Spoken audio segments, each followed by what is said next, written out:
Welcome to MMA Fancast. My name's Luke, and joined tonight is a first-time guest, Elijah. Elijah, welcome to the show. Thank you.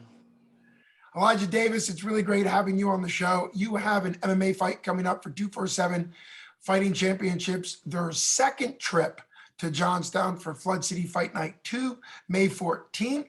And I'm always honored to have new guests on because it means I get to ask about what brought you into MMA and those type things. So before we jump into the fight that's 2 weeks away, let's talk a little bit about your athletic background and what got you interested in MMA.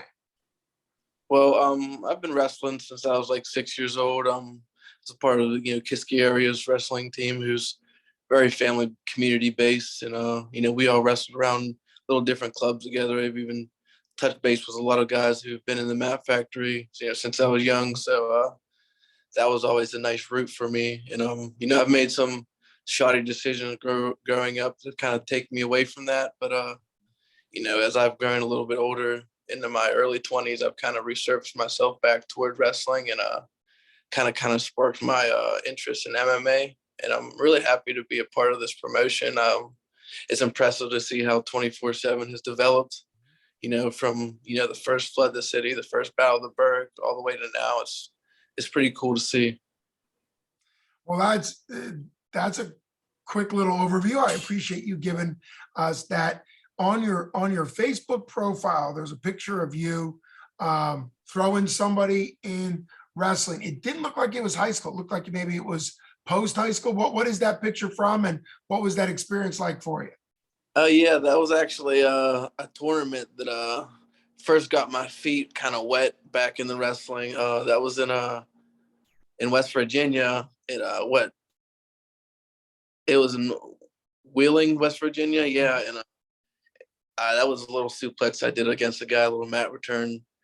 And actually during that tournament, I dislocated my elbow and I tore my heel, so kind of set me back for a little longer. But I'm pretty grateful to have the people around me who kind of kept me motivated and ambitious to get back in there and kind of continue my goals, as I wanted to kind of transition into MMA and jiu-jitsu.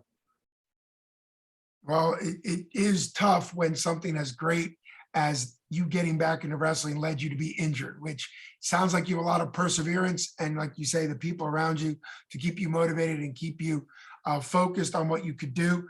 Talk a little bit about BJJ. I saw that you had done a tournament in early December 4th, at the IBJJF tournament. So talk a little bit about what your competition experience has been in jiu-jitsu and what was it like going from wrestling to jiu-jitsu? Oh man, it was hard, man. It's like learning a foreign language, late, and just, trying to understand different, concepts of the sport. I mean, there's a lot of things that are similar, but my like basic wrestling understanding kind of led me into some chokes and stuff. And man, when I first started doing jiu-jitsu, it was like, I could do double legs and just leave my head hanging, and guys in me all the time. And it took me a while to kind of like sit back and kind of want to like really, really study the sport in a different perspective and kind of see things differently. And, Isaac Greeley, he's really great with teaching people how to make that transition. And like, Chris Dempsey as well, and Matt Schaefer, there's guys together. They're an amazing team. Like, they're the trifecta that you need for like high percentage wins. You know what I mean? Yeah, you're bringing up the Mat Factory and some of the legends they have there. Coach Isaac Greeley, actually himself, just winning a really prestigious black belt tournament win in Texas just a couple months ago. Really shows that not only is he a great coach, he's still a fantastic competitor at that level. You mentioned it being like a second language, and in many ways it is. Wrestling is still the best base in many ways for MMA and jiu-jitsu. It's about learning what aspect transitions well. A lot of the body control stuff and body awareness transitions well, ability to be heavy on top, all those type things. But like you said, there is the Achilles heel to a wrestler transitioning into jiu-jitsu. And of course, that is the takedown into the guillotine. So obviously at the Mat Factory, hopefully they've trained you out of that before your debut, because I can't imagine the Mat Factory letting that last long. What was your most fun, exciting jujitsu move to learn when you were like brand new, still getting choked all the time in guillotine? What was the first move you learned in jujitsu where you were like, oh, this is fun that I can legally do this? Because I know wrestling has some moves that could be the Kimura, but you can't finish it, and some other things. So what was one of the submissions that you really liked when you were first learning it in jujitsu? Well, actually, I'm not sure if I would quite call it submission, but it was something that I was able to take from wrestling and kind of use my kind of funky type of style with. It's like the Almani roll, something that Okay. was kind of popular a few years ago from shows, and something that I could like just was able to kind of pick up on quickly. And some of the coaches were even impressed that I could kind of just get into that situation and kind of get into the ankle lock, which I wasn't able to maneuver at the time, but I'm starting to kind of find my niches, with the help of these guys who are just definitely create a solid base. Yeah, that's interesting because you're bringing up the role that the move that Ryan Hall in UFC used quite a bit, right? That's sort of his go to, create a scramble, create that roll, ankle picks, things like that. So that's sort of a high level developed move for you to be using. So that's quite the answer. That's really great. You had mentioned some injuries, and I know this has to be a bit of a low point in your life, but I did Facebook stalk you.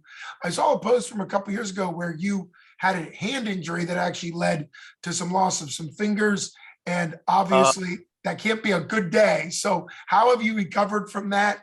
And obviously it's good to see you doing as well as you are with an injury like that in the past. oh man, it was a really freaky thing to see, looking at your hand and seeing, bone shatter, like dangling, and just the psychological fear and with that kind of like spiraled. But really God got me through that. Um, I had a guy who was close to me, and I asked him for help, and he kind of ran a little bit rampant. He didn't know what to do, and when he finally got himself together and got help for me, I just prayed with the guys that were around me, and I had a good calmness somehow that came over me. But normally when I see something like that, I'm super squeamish. But into the situation, I got my fingers amputated. I was awake. I watched some of it, which was weird, and I think that's added a little bit to my mental toughness. Is being able to go through those type of growing situations, and the recovery from that was probably the worst for me. Weeks on months of just broken bones inside your hands and amputations. It was tough, but so I made it through. Yeah, and obviously it's impressive. Before you ever get in your first MMA fight, you've obviously been fighting in various ways in your life through difficulties, through surgeries, in this case, a traumatic injury.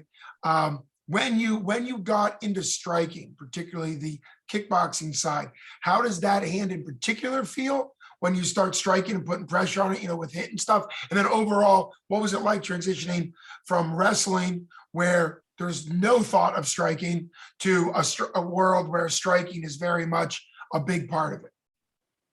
Um, it took a lot. I don't think that anybody should ever underestimate what that does psychologically for somebody putting those things together. You know, um, Wrestling with kickboxing, striking is really really tough to put together. And I've been around a lot of Muay Thai guys who didn't understand a single thing about wrestling, and it was kind of odd to me to see. But for me, I didn't know too much about striking, and you know, guys like Chris Dempsey and Isaac are really, really solid on fundamentals. And we've been sticking on those, things for a long time, which have been, our soul, we really stick to.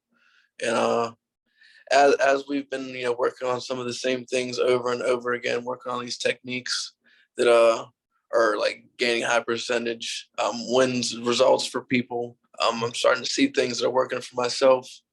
And as for the hand, it really hasn't affected me much at all. I mean, from the healing process, it was a little tough, but now sometimes I feel like it might be stronger than my other hand. So, don't catch me slipping or don't get caught slipping. Well, I think that's a great attitude to have.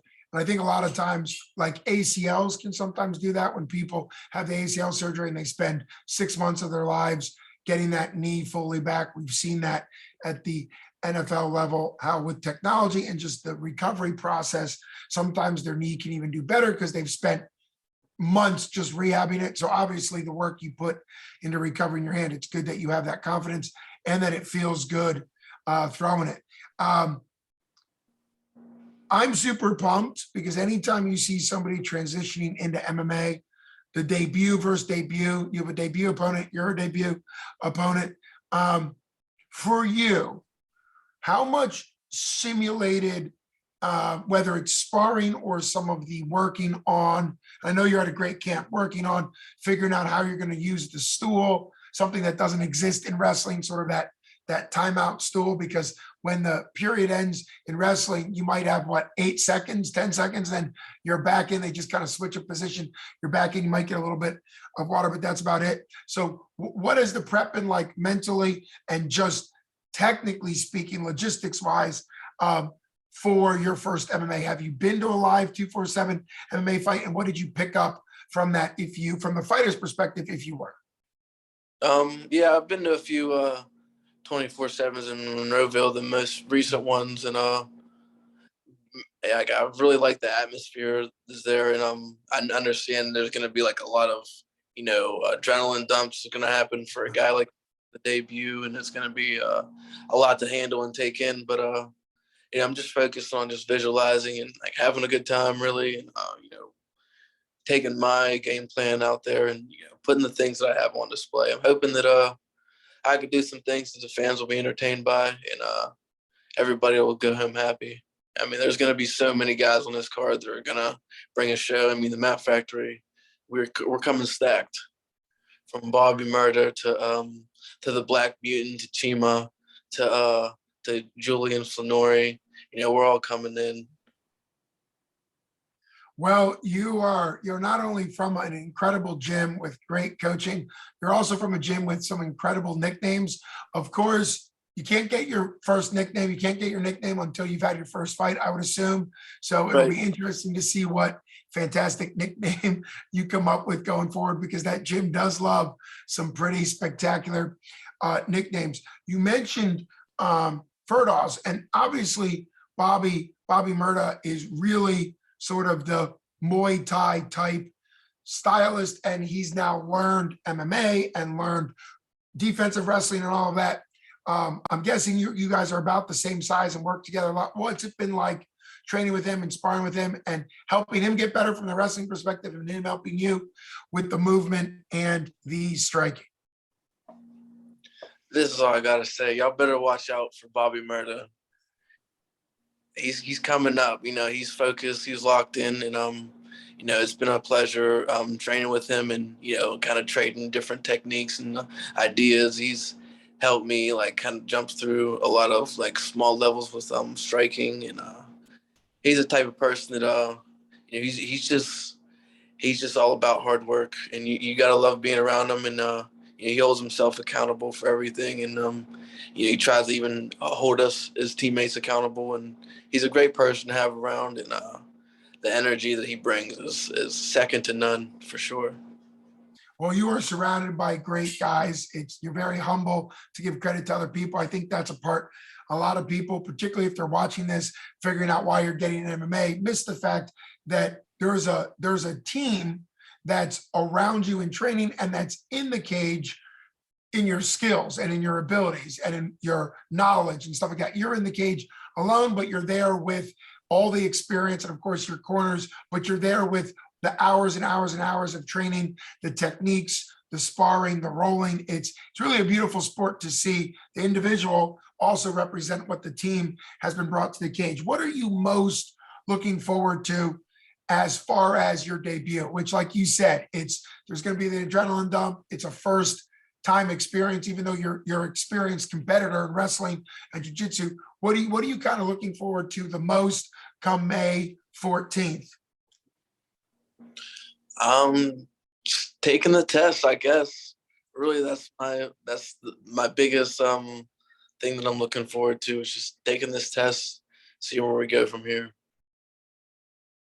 Well, I've been honored to have you on the show. It's always great to see what a quality gym like the Mat Factory with all the legendary coaches and fighters that are coming out there can continue and bring guys like you, train them really from the ground up, as far as your MMA experience goes. So I'm thrilled to be able to see what you do. We'd love to have you back on the show to kind of talk about how things go, because it'll be a surreal event for you and experience. So there'll be a lot of processing that you'll do after it, I'm sure.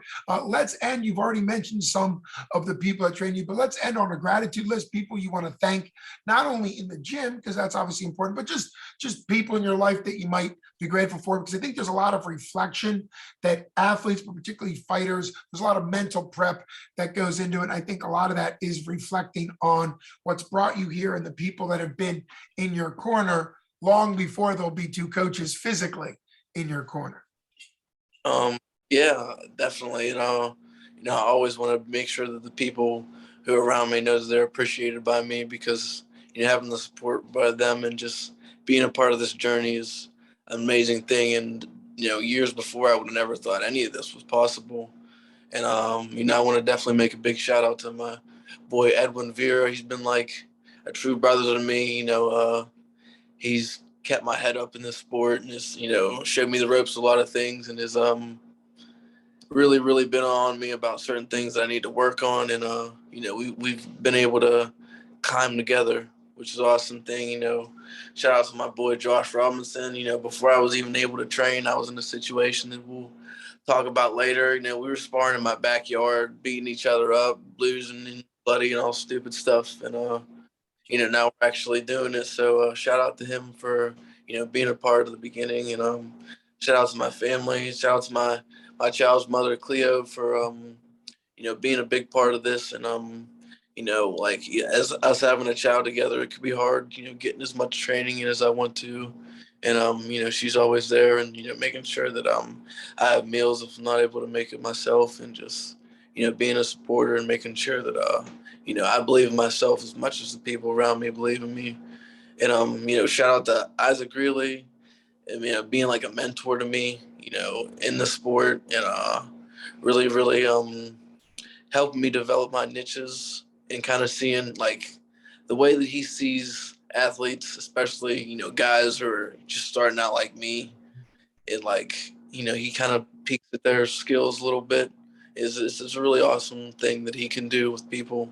And definitely a lot of gratitude for him, and Chris Dempsey and Matt Schaefer and all the guys that I trained with in that room. We all bled, we all sweat together. And yeah, I wouldn't be where I'm at without any of those guys. Well, that's a wonderful list. And for anybody that wasn't on that list, it doesn't mean, of course, that Elijah's not thinking about you or grateful for you. But that was an incredible list that really shows that you as a person need support, and then you as a fighter need support, and those things combined together. So thanks again for coming on the show. Can't wait to see what all your hard work, training, effort, and like you said, not only is it going to be a great night for you, there's a ton of the Mat Factory making the trip out to Johnstown. For those that aren't going to make the trip, get the pay-per-view. For those that are going to make the trip, make sure you get tickets from Elijah or anybody at the Mat Factory. Really support them. That really goes a long way to help them. So thanks again for coming on. Can't wait to see what the future holds for you, my man. Come on out, y'all. You won't be disappointed. Sounds good. Take care. You as well.